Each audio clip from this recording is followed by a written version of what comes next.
Hi there, welcome back to the Community of Readers video blog. We're following the Old Testament readings for the Monkey Bar Challenge, and this week we're looking at the whole of the book of Hosea. This is called Back for Good. Hosea is the last of the earlier prophets, prophesying during the reign of King Jeroboam II of Israel. Although according to the first verse, he also probably outlasted him into the reign of King Hezekiah of Judah, which means he would probably have seen the fall of Samaria, the capital of Israel, to the Assyrians when in 722 BC Sargon II completed the siege of the city and carried off the intelligentsia way into the heart of Assyria. Hosea 1 to 3 is one of the most powerful, emotive sections of the whole of the Old Testament scriptures. It details the breakup of Yahweh and Israel, and using the language of a love affair,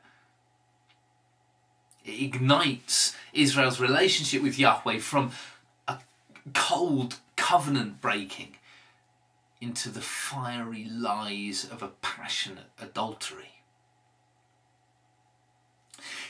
In the sequence, Hosea plays the part of Yahweh, and he takes Gomer, a prostitute, to be his wife, and together they have 3 children, although the last of these is probably not his, and calling the child not mine, Hosea asserts that Yahweh has abandoned Israel. They are no longer his.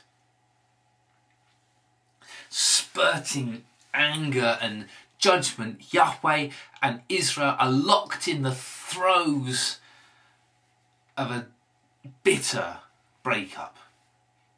Yahweh promising that Israel will get nothing from him, Israel hardly caring, so involved is she in the fervour of her adultery.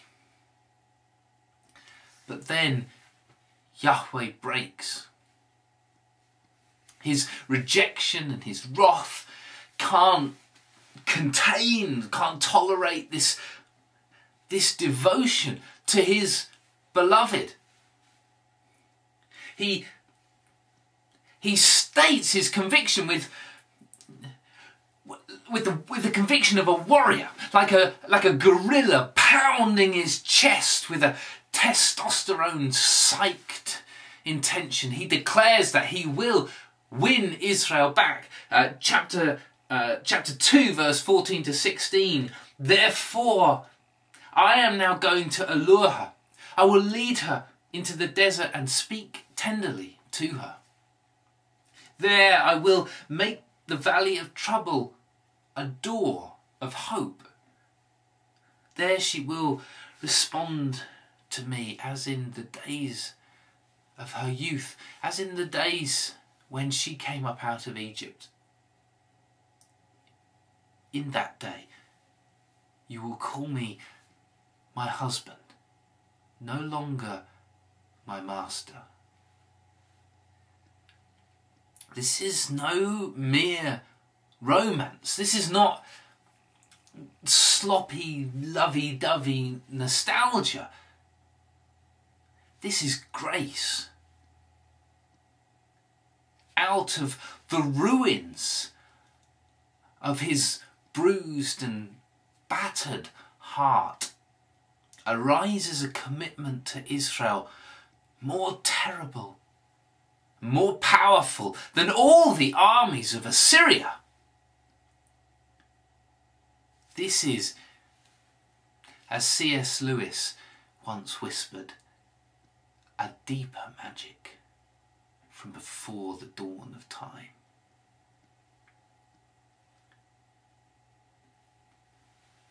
So we, the reader, bewildered by this sentiment and startled by the sheer audacity of the whole thing, we read on as Hosea outlines Yahweh's case for divorce. Infidelities upon infidelities are recounted. Attempts to win Israel back are stated, but Israel can't hear it. Standing in the courtroom, she gazes at her lover, at her husband, emotion welling, her gated heart unguarded. Where there was once rejection, now bubbles desire. Where once was rooted mistrust, now springs frail shoots of devotion. He is not her suzerain, he is her lover.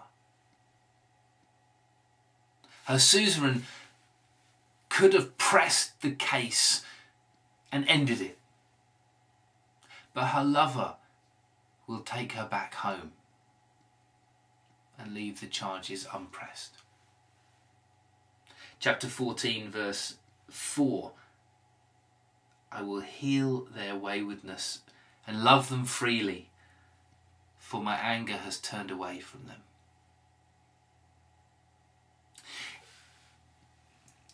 In a context of violent political upheaval, this story does two very powerful things. Firstly, it signals to Israel that her relationship to Yahweh is far deeper than the simple power plays of empires. This is a covenant of a deep kind. And secondly, it introduces a totally different kind of power to the military might of the Assyrians. Any army can wreak vengeance and destruction. It takes a special kind of power to forgive.